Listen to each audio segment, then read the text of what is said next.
Hey, I'm Jim Search, and welcome to Understanding Upstate, the podcast dedicated to exploring what makes upstate New York such a unique place. Each week, my co-host Rob Adler and I dive into a new upstate topic to better understand what's up upstate.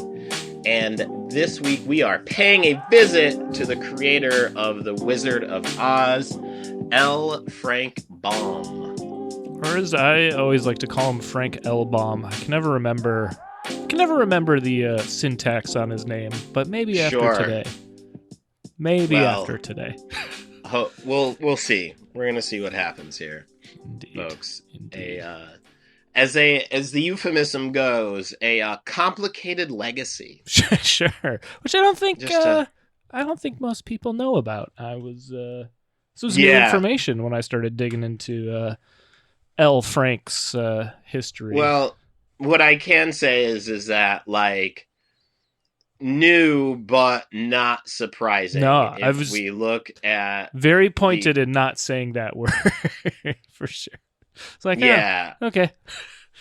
Tracks. Also, right? Adds maybe a new dimension to the Wizard of Oz. Little white girl ends up in a new land and has feelings. There's a whole Broadway play about this in a series of movies. I don't need to. Right.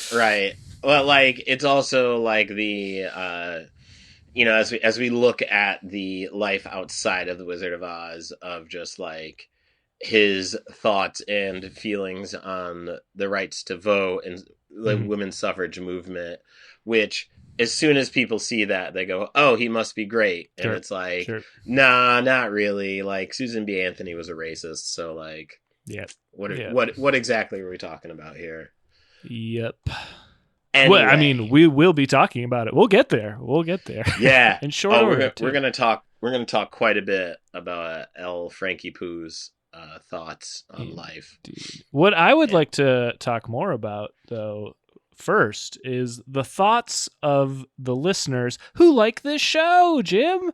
And that's we hear those thoughts when you guys rate and review the show, preferably on Apple Podcasts. Throw us a 5-star rating, write us a positive review, throw in a suggestion for a topic you would like us to cover on a future episode, and we'll do it. You can also share your support with the rest of the world by wearing one of our t-shirts.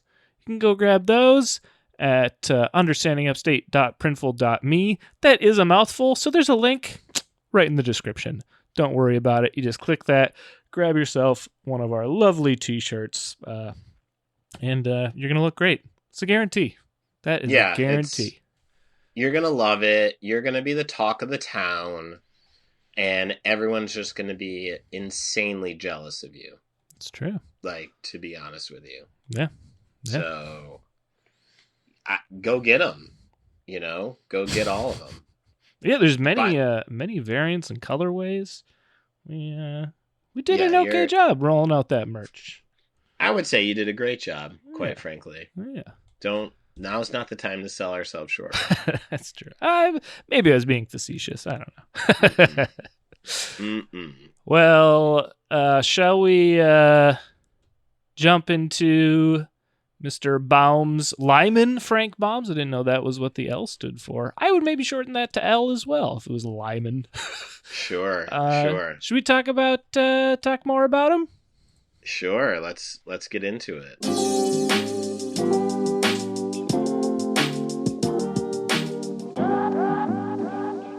L. Frank Baum, May 15th, 1856 to May 6th, 1919, was an American author best known for his children's fantasy books, particularly The Wonderful Wizard of Oz, part of a series. In addition to 14 Oz books, Baum penned 41 other novels, not including 4 lost unpublished novels, 83 short stories, over 200 poems, and at least 42 scripts. He made numerous attempts to bring his works to the stage and screen. In the 1939 adaptation of the first book, Oz became a landmark of 20th century cinema. And we will talk a little bit about his connection to the upstate of New York. Yeah.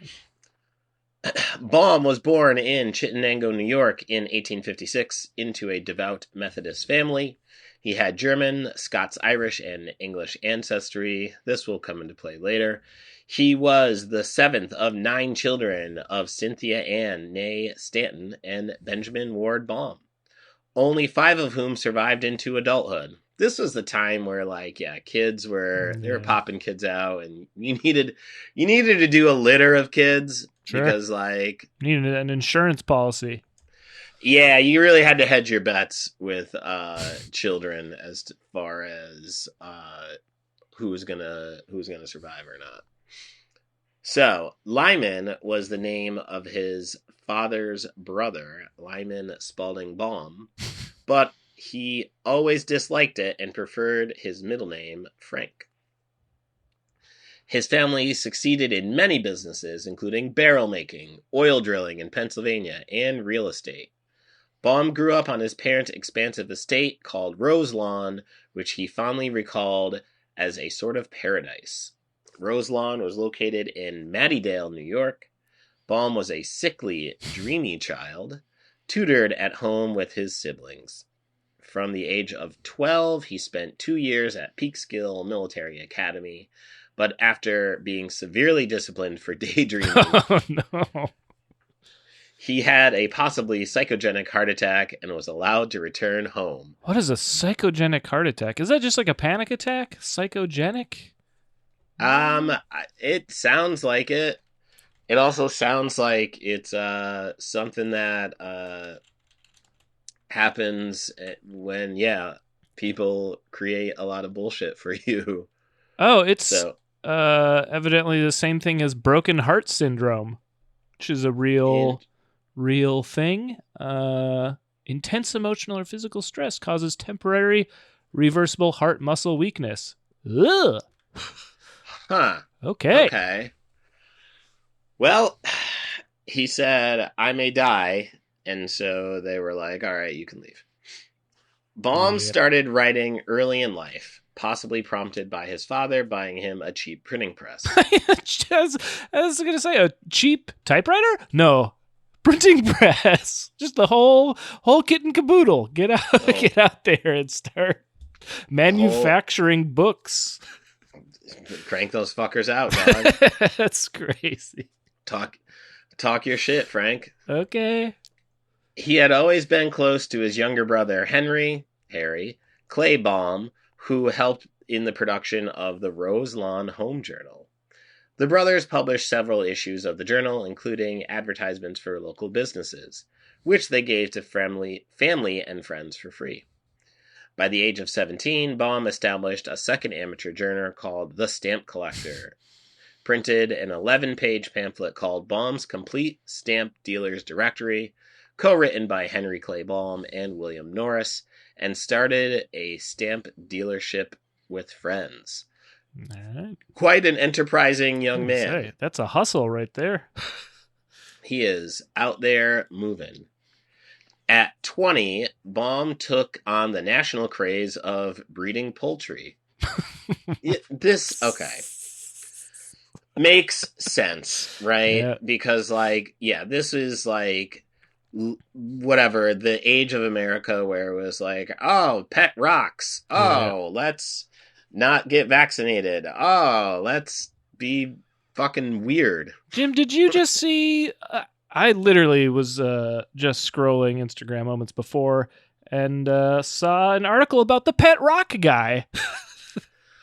I didn't. Just a strange back-to-back mentions of pet rocks in my life. Yeah, it by sheer happenstance here. Indeed. No, I haven't. I didn't see that. Second question: would you rather raise poultry or collect stamps as your hobby? Which way are you going? Great question. I feel like Polo is coming out with a stamp line. Ooh. So yeah. Collect the stamps that are on your shirt. There could be some good synergy there, Yeah, they're doing it as part of like this is a separate podcast. But to answer your question, would I rather collect or would I rather raise chickens or collect stamps?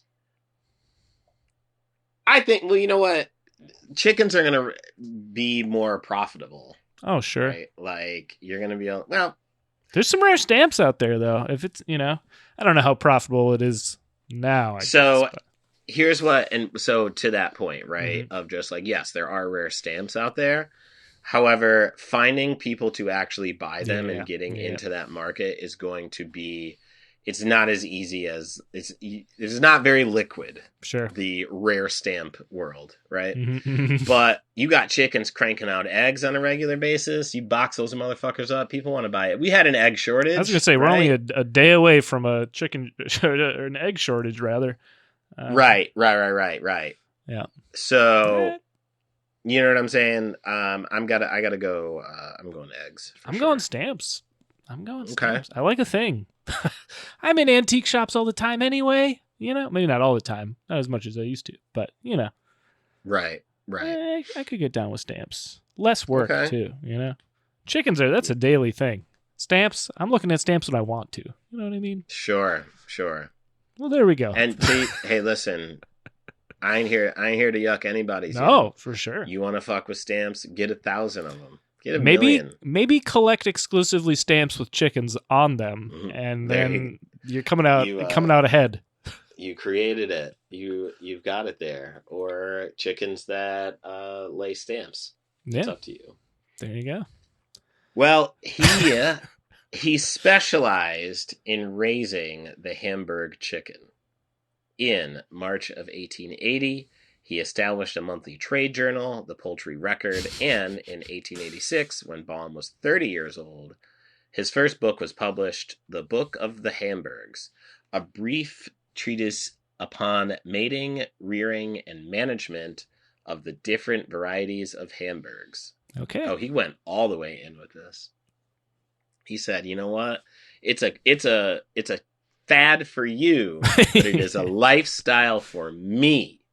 Sure. That's what we're hearing right now. Lifelong dork, it seems like. A complex man drawn off of simplicity. Baum had a flair for being the spotlight of fun in the household, including during times of financial difficulties. His selling of fireworks made the 4th of July memorable. His skyrockets, Roman candles, and fireworks filled the sky, while many people around the neighborhood would gather in front of the house to watch the displays. Christmas was even more festive. Baum dressed as Santa Claus for the family.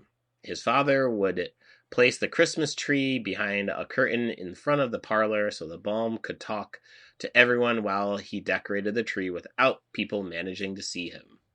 He maintained this tradition all of his life, which probably speaks to the wizard being behind the curtain. Boom. We're seeing this, unless that's a little foreshadowing. So, let's talk a little bit about the career. I'm getting into the career here. In the world of theater, Baum embarked on his lifetime infatuation and wavering financial success with the theater. A local theatrical company duped him into replenishing their stock of costumes on the promise of leading roles coming his way. Disillusioned, Baum left the theater temporarily and went to work as a clerk in his brother-in-law's dry goods company in Syracuse. Let's go 315. Why would you ever think that's a realistic bargain? Like, hey, you get us refill our costume closet and we'll start giving you roles. It doesn't mean you can act. It just means you can go pick up clothes. What is he? Listen, you know what? Poor guy. I just saw a clip with the underground hero Chris Gethard, how had no background in acting, never went to acting school, landed 2 sitcom roles without even a manager. I think he's cut out of several Marvel films, if I'm not mistaken, as well. Yeah, so this idea of just, random people landing in the world of it. landing in the world of acting is pretty real. Like I'm in the world of acting, and I had no fucking plan. I mean, but they were promising him lead roles. Like, hey, you get us some costumes, we'll get you in, a bit part. That I would believe. Lead roles is, I don't know. Listen, man, crazier. None of this is real, man. That's true. That's true. None of this. The world of acting, none of it is rooted in anything that's fucking concrete, man. Well, I'm just gonna start hanging out by the stage door with a couple extra coats and see if any see where I get. See where I get. You know what? Good work if you can find it, man. Yeah. Don Pardo made hundreds of thousands of dollars for just talking. So Fair enough. You go. So this experience may have influenced his story, The Suicide of, is it Chiaros? Let's call it Chiaros. The Suicide of Chiaros, first published in the literary journal The White Elephant. And a fellow clerk one day had been found locked in the storeroom dead, probably from suicide. Oh, boy. So, all right. Yeah, there's some shit going on here. Baum could never stay away long from the stage. He performed his plays under the stage names of Louis F. Baum and George Brooks. In 1880, his father built him a theater in Richburg, New York. Must be nice. Richburg. Sounds about right if Daddy's building you a theater. Mm-hmm. Nepo. This is the OG Nepo baby. Yeah. Well, there's more before him, but sure. As this story is being told, he's the OG. And Baum set about writing plays and gathering a company to act in them. The Maid of Oran proved a modest success, a melodrama with songs based on William Black's novel A Princess Thule. Baum wrote the play and composed songs for it, making it a prototypical musical, as its songs relate to the narrative, and acted in the leading role. See? You just got to build your own stage, man. Yeah. His aunt, Catherine Gray, played his character's aunt. She was a founder of the Syracuse Oratory School, and Baum advertised his services in her catalog to teach theater, including stage business, playwriting, directing, translating, French, German, and Italian, revisions, and operettas. He is quite the businessman. On November 9th, 1882, Baum married Maud Gage, a daughter of Matilda Jocelyn Gage, a famous women's suffrage and feminist activist. A local newspaper reported that their ceremony was, quote, one of equality, and that their marriage vows were, quote, precisely the same. While Baum was touring The Maid of Oran, the theater in Richburg caught fire during a production of Baum's ironically titled parlor drama Matches. That's fucking pretty on the nose. Destroying the theater as well as the only known copies of Baum's scripts, including Matches, as well as costumes. Oh, you know, sometimes the hand of fate guides itself into a direction that provides for silliness. Yeah, that's. I mean, you can't be too mad at that. Right? You know. You gotta have some levity, right? I think that's karma saying like, look, you wrote a short story about your dead coworker in the closet. We're gonna get you back with burning your theater down during Matches. Right, right. Well, his career did not end with theater. He, of course, continued writing in other ways, so let's learn about it. In 1900, Baum published a book about window displays in which he stressed the importance of mannequins in drawing in customers. He also had to work as a traveling salesman. I mean, it seems like a no-brainer, but, I guess maybe window displays were...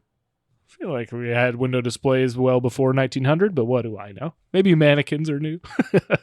In 1897, he wrote and published Mother Goose in Prose, a collection of Mother Goose rhymes written as prose stories and illustrated by Maxfield Parrish. Mother Goose was a moderate success and allowed Baum to quit his sales job, which had a negative impact on his health. In 1899, Baum partnered with illustrator W. W. Denslow to publish Father Goose, his book, a collection of nonsense poetry. The book was a success, becoming the best-selling children's book of the year. Never heard of it. Fuck that. All right. That, of course, brings us to The Wonderful Wizard of Oz. Still in 1900, Baum and Denslow, with whom he shared the copyright, published The Wonderful Wizard of Oz to much critical acclaim and financial success. The book was the best-selling children's book for 2 years after its initial publication.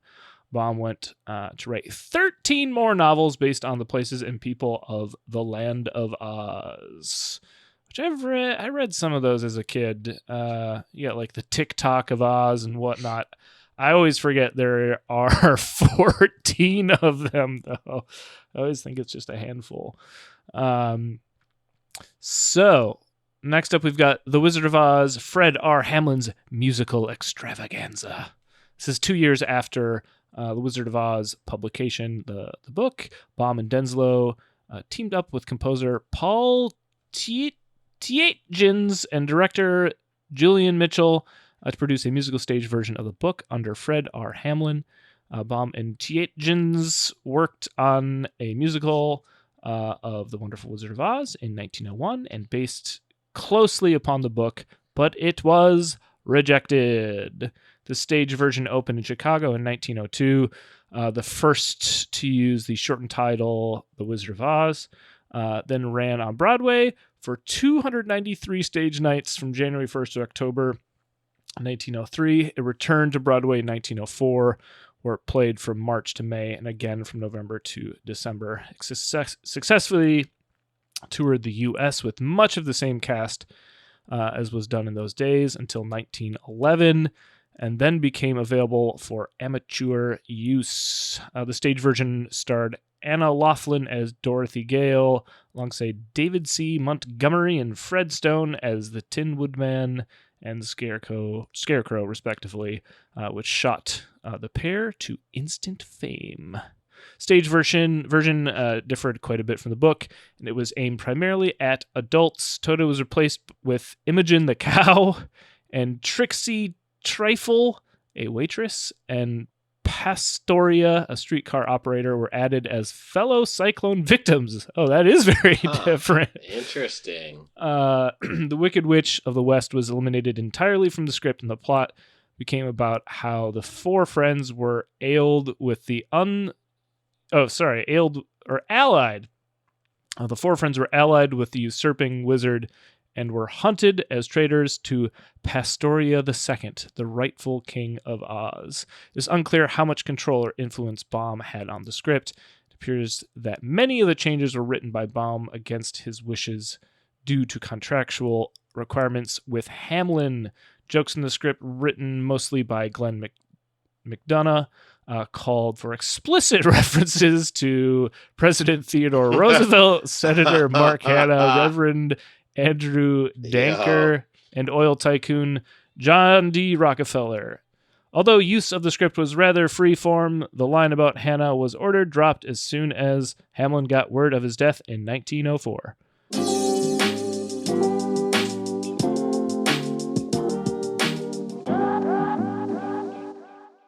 All right. Jim, we are back from a quick little interstitial break, and we have a guest who you might hear. We do, man. You might hear him a little bit, but someone woke up from their nap early, so my son will be joining us on the call here. Sure. But he's excited to learn all about L. Frank Baum, let me tell you. So let's get back to it. Talking about the theater production and how it relates to the novel. So beginning with the success of the stage version, most subsequent versions of the story, including newer editions of the novel, have been titled The Wizard of Oz, rather than using the full original title more recent years, restoring the full title has become increasingly common, particularly to distinguish the novel from the Hollywood film. Baum wrote a new Oz book, The Marvelous Land of Oz, the view to making it into a stage production, which was titled The Woggle Bug. But Montgomery and Stone balked at appearing when the original was still running. I guess, yeah, you didn't want to do two stage productions at the same time. The Scarecrow and Tin Woodman were then omitted from this adaptation, which was seen as a self-ripoff by critics and proved to be a major flop before it could reach Broadway. He also worked for 2 years on a musical version of Ozma of Oz, which eventually became the TikTok Man of Oz. This did fairly well in LA, but not well enough to convince producer Oliver Morasco to mount a production in New York. He also began a stage version of The Patchwork Girl of Oz, but that was ultimately realized as a film. Oh. Huh. I wonder if that's... I didn't even know... Oh, go ahead. I didn't know there was this whole universe of Oz that existed. Yeah, there's a whole bunch of characters and books. I wonder if that's the... there's a, like, Return to Oz in the 80s that was a movie. With, like, a lot of Jim Henson involvement, I believe. I don't know if I have the title right, but maybe that's The Patchwork Girl of Oz that they're talking about. And yeah, there's another stage production that people do today that has, like, a dance called the Jitterbug in it. It's basically the same as the movie, but with this weird Jitterbug scene, which my high school put on. But Jim, all yellow brick roads come to an end. Much like that, so did Frank's life come to an end. Well, I wonder how Frank would feel about The Wiz. Oh, sure. Sure. Yeah. Probably not super into that. Well, we'll learn more about it when we get to the section after this. Yeah. So, on May 5th, 1919, Baum suffered a stroke, slipped into a coma, and died the following day, 9 days before his 63rd birthday. His last words were spoken to his wife during a brief period of lucidity. Now we can cross the shifting sands. He was buried in Glendale Forest Lawn Memorial Park Cemetery. His final book, Glinda of Oz, was published on July 10th, 1920, a year after his death. The Oz series was continued long after his death by other authors, notably Ruth Plumly Thompson, who wrote an additional 21 Oz books. There's so many. That's a lot. This is a little ass universe we got going on here. So, Baum's beliefs, political and racial views. As we alluded... This could be a short section, I'm sure. As we alluded to up top, folks, a man born in the late 1800s is going to have not quite the most forward-thinking of views, which we're about to find out. During the period of the 1890 Ghost Dance Movement and Wounded Knee Massacre, Baum wrote 2 editorials asserting that the safety of American settlers depended on the wholesale genocide of Native Americans. These editorials were republished in 1990 by sociologist Robert Venables of Cornell University, who argues that Baum was not using sarcasm.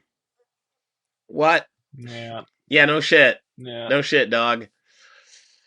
Historian Camilla Townsend, the editor of American Indian History, a documentary reader, argued that the editorial was, quote, against character, as he had earlier published a piece that criticized the idea of white Americans fearing Native Americans.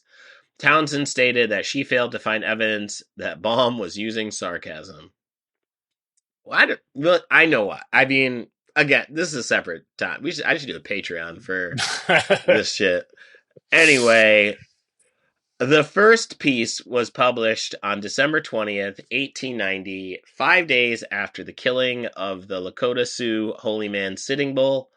The piece opined that Sitting Bull's death, quote, the nobility of the redskin, end quote, had been extinguished, and the safety of the frontier would not be established until there was, quote, total annihilation, end quote, of the remaining Native Americans who, he claimed, lived as, quote, miserable wretches, end quote. What a sparkle of a gem. Mm-hmm.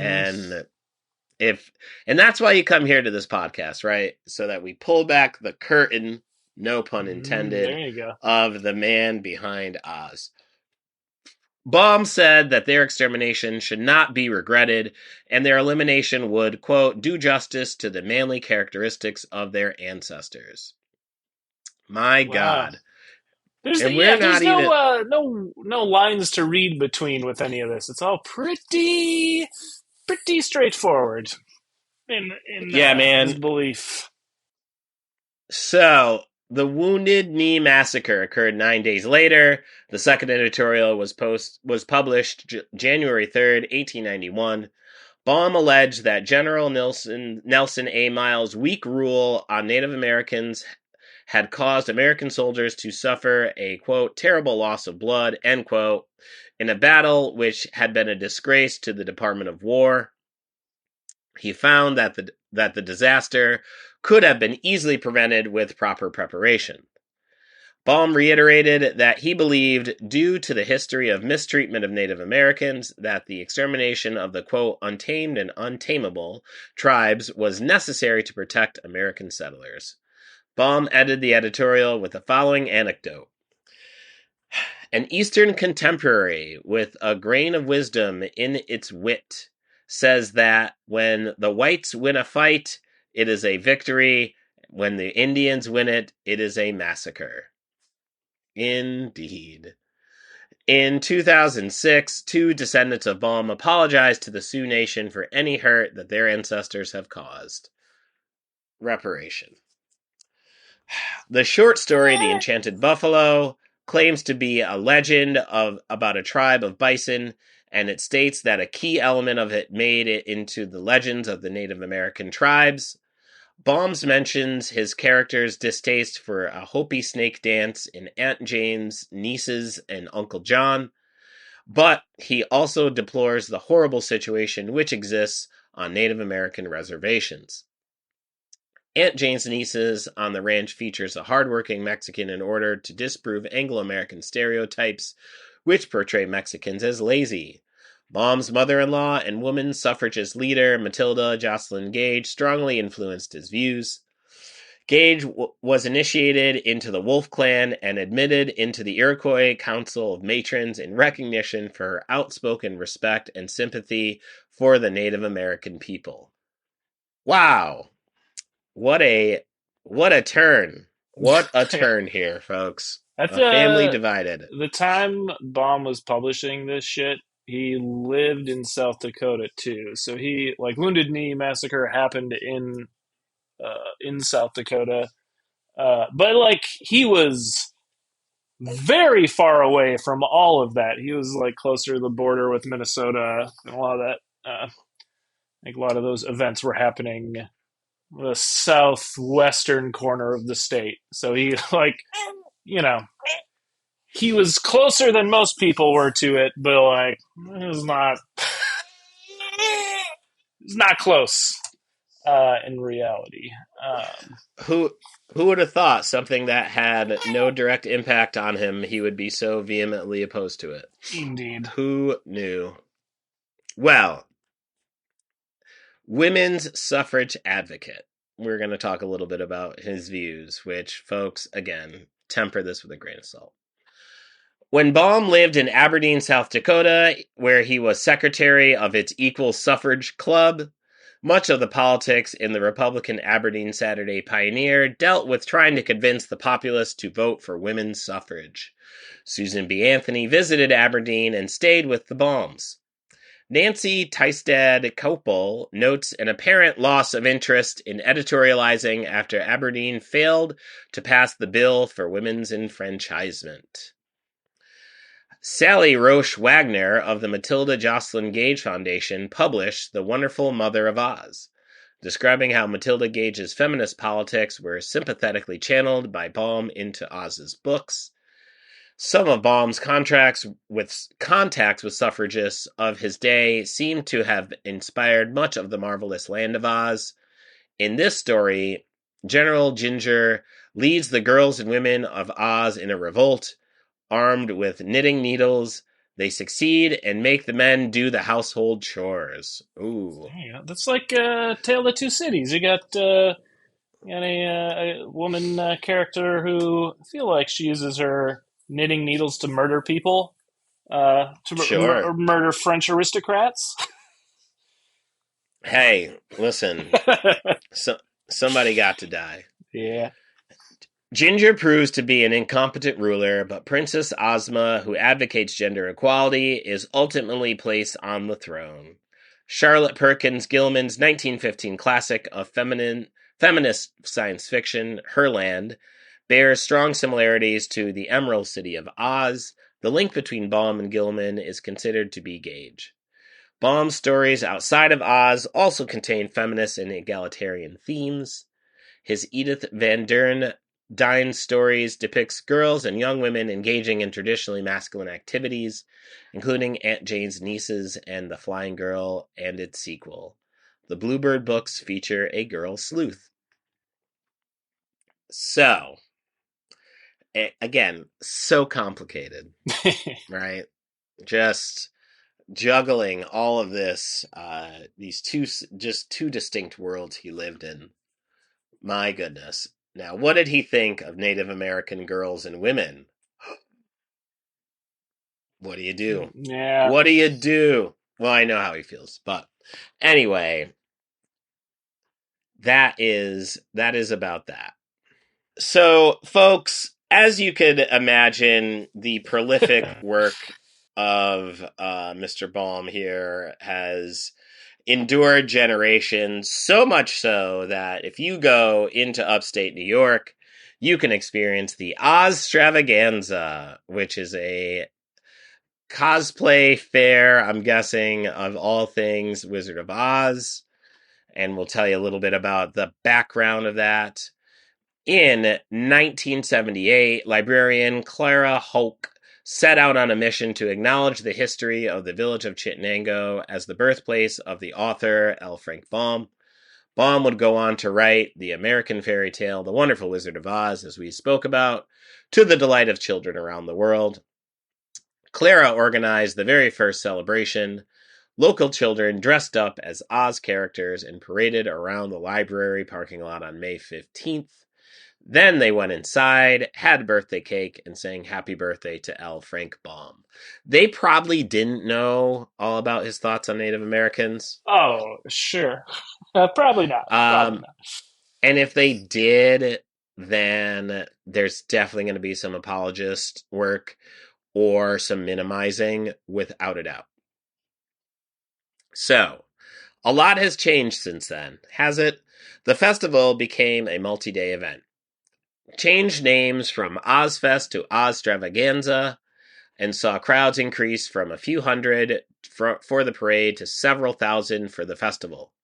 The event is now run by the International L. Frank Baum and All Things Oz Historical Foundation, a nonprofit, 100% volunteer-led organization that does it all for the love of Oz. It is the longest-running and largest Wizard of Oz theme festival in the world and will be celebrating its 49th festival this year.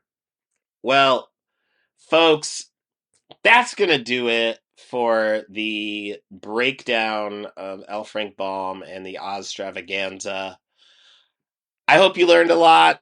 I hope you got a bigger picture of who we're dealing with, and obviously we know the story of Oz, and now we know the background of the man who made it. And that's what we do here at Understanding Upstate. So,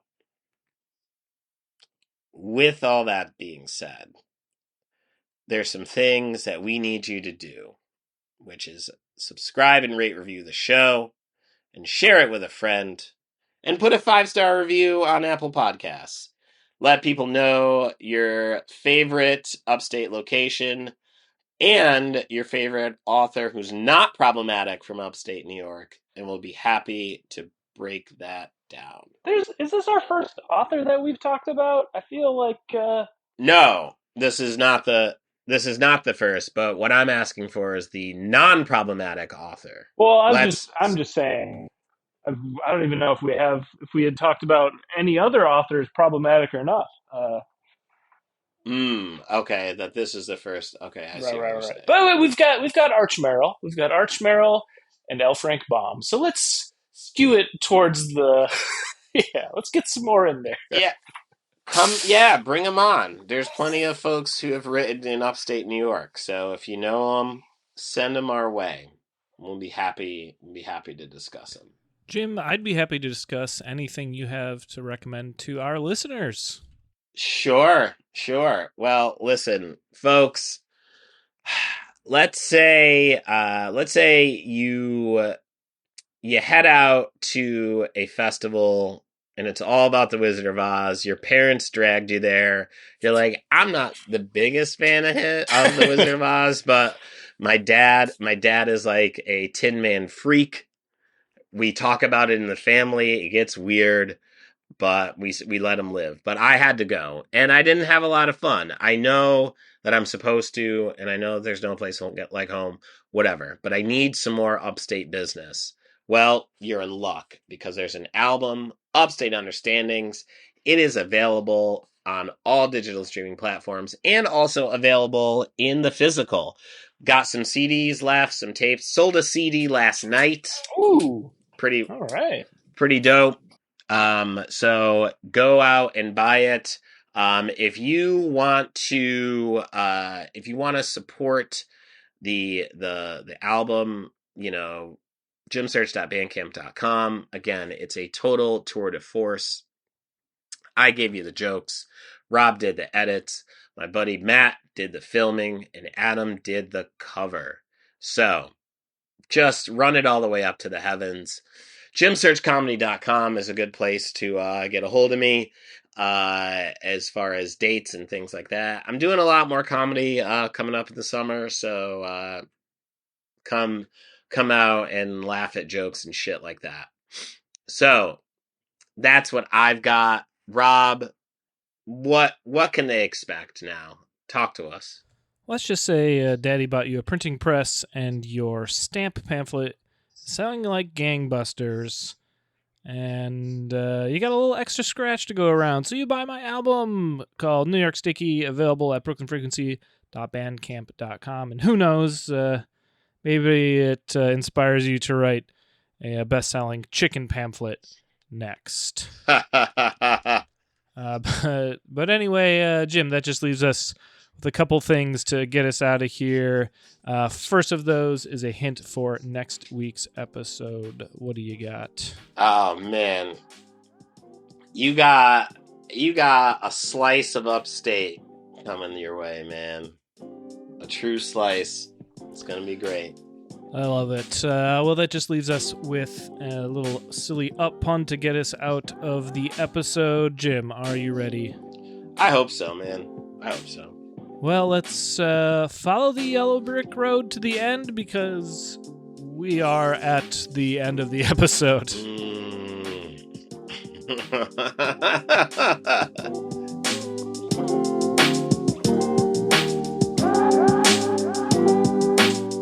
Understanding Upstate is a podcast hosted by Jim Search and Rob Adler, edited by Rob Adler, and music from Regal Monk.